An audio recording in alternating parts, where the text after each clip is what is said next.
बारामतीच्या मयुरेश्वर चौकामध्ये शिवसेनेनं आयोजित केलेल्या राम रक्षा कार्यक्रमासाठी आपण उपस्थित आहात. राम रक्षा म्हणजे समजून घ्या,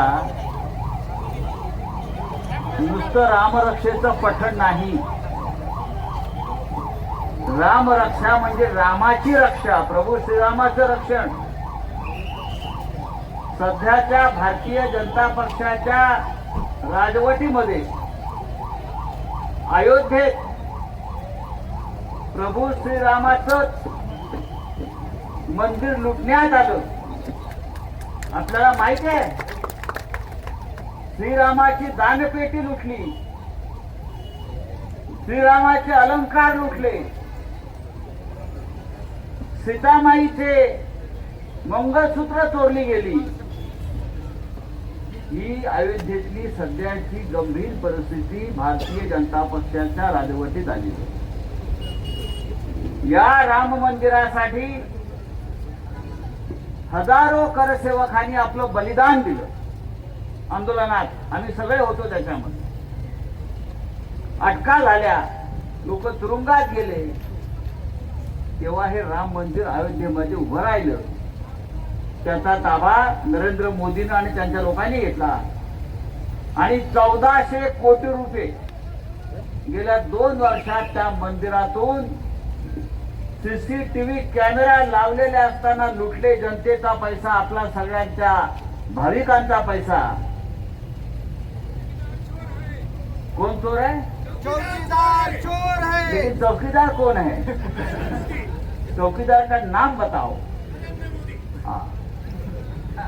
ज्या श्रीरामानं सत्ता दिली त्या श्रीरामाची लूट करताना ह्यांना लाज वाटत नाही. आणि आम्हाला हिंदुत्व शिकवतात की तुम्ही हिंदुत्व सोडलं, तुम्ही हिंदुत्व सोडलं. अरे तुम्ही राम मंदिर लुटलं, तुम्ही कसली हिंदुत्ववादी? आणि त्याच्यामुळे उद्धव ठाकरे साहेबांनी ठरवलं की महाराष्ट्रातल्या प्रत्येक जिल्ह्यात जाऊन राम रक्षा आंदोलन सुरू करायचं. नुसतं ते हनुमान चालीसा म्हणा, अमुक चालीसा म्हणा नाही. रामाचं रक्षण करणारे आम्ही खरे लोक आहोत. तुम्ही चोर आहात, तुम्ही लफंगे आहात, तुम्ही दरोडेखोर आहात. हे आंदोलन आहे, लक्षात घ्या. बारामतीमध्ये हे होतं, याला महत्व आहे. बारामतीमध्ये हे होतं, याला महत्व आहे, लक्षात घ्या. खरं म्हणजे आपण बारामतीतला इतर नेत्यांनाही बोलवायला पाहिजे होतं. जर तुम्ही आता आहेत ना ते भारतीय जनता पक्षाबरोबर सगळे, तुमचं कर्तव्य आहे आमच्या बरोबर इथे उभं राहणं हिंदुत्व म्हणून, रामाच्या रक्षणासाठी. पण ते येणार नाही, ढोंगी आहेत. हे सगळे ढोंगी हिंदुत्ववादी आहेत. ते येणार नाही. एकेकाळी आपण म्हणायचो कि भगवान को डरना चाहिए, देवाला घाबरायला पाहिजे. आता उलट झालाय, देव यांना घाबरतो. ते चोर आले. अयोध्येतून बहुतेक श्रीराम परत वनवासात जाईल अशा प्रकारची परिस्थिती या भारतीय जनता पक्षाच्या चोरांनी निर्माण केली आहे.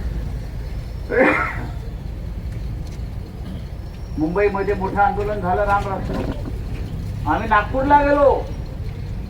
राष्ट्रीय स्वयंसेवक संघाच्या मुख्य कार्यालयासमोर आम्ही आंदोलन केलं. हजारो लोक तिकडे जमले.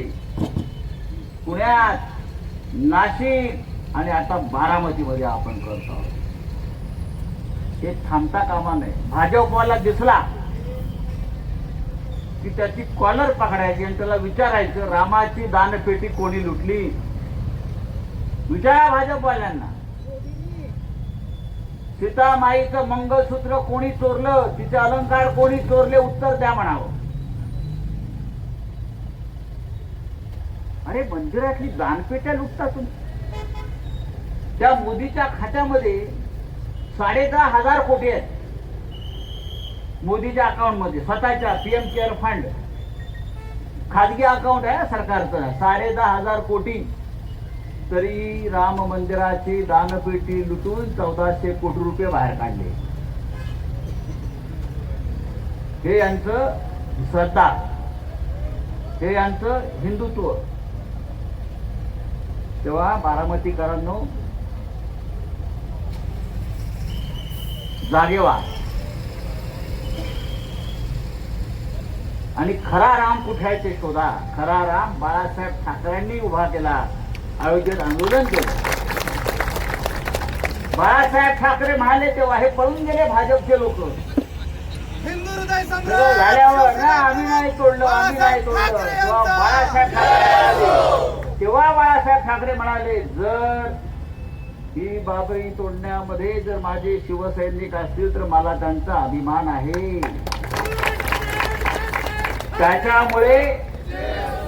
त्याच्यामुळे आम्हाला अयोध्येतल्या रामाचं रक्षण करण्याचा पूर्ण अधिकार आहे. राम रक्षेचा अधिकार जर कोणाला असेल तर तो हिंदू हृदय सम्राट शिवसेना प्रमुख बाळासाहेब ठाकरे यांच्या खऱ्या शिवसेनेला आहे, मिंधेला नाही. आम्हाला आहे, भाजपला नाही. आम्हाला आहे, आपल्याला आहे. हे चोर आहेत. यांनी बाळासाहेब ठाकरेंचा धनुष्यबाण चोरला, यांनी बाळासाहेबांची पवित्र शिवसेना चोरली. हे मत चोरतात, हे आमदार खासदार चोरतात, हा देणग्या चोरतात राम मंदिराच्या. एकनाथ शिंदे चोर है, गली गली में शोर है, एकनाथ शिंदे चोर है. ही घोषणा गल्ली गल्लीत जायला पाहिजे. आज मी गेल्यावर परत थांबायचं नाही, कळलं? तेव्हा आपण आलात, रामाच्या नावानं आला, देवाच्या नावानं आला.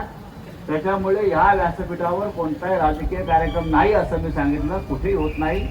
आपण रामाचं स्मरण करायचं आणि हे आंदोलन जे आहे बारामतीमध्ये जिथे जिथे मंदिर आहेत, जिथे जिथे भाजपची कार्यालय आहेत, जिथे जिथे RSSची कार्यालय आहेत, त्या प्रत्येकाला जा विचारा, एवढंच सांगतो आणि आपण पुढल्या कार्यक्रमाला सुरू करूया. जय हिंद, जय महाराष्ट्र.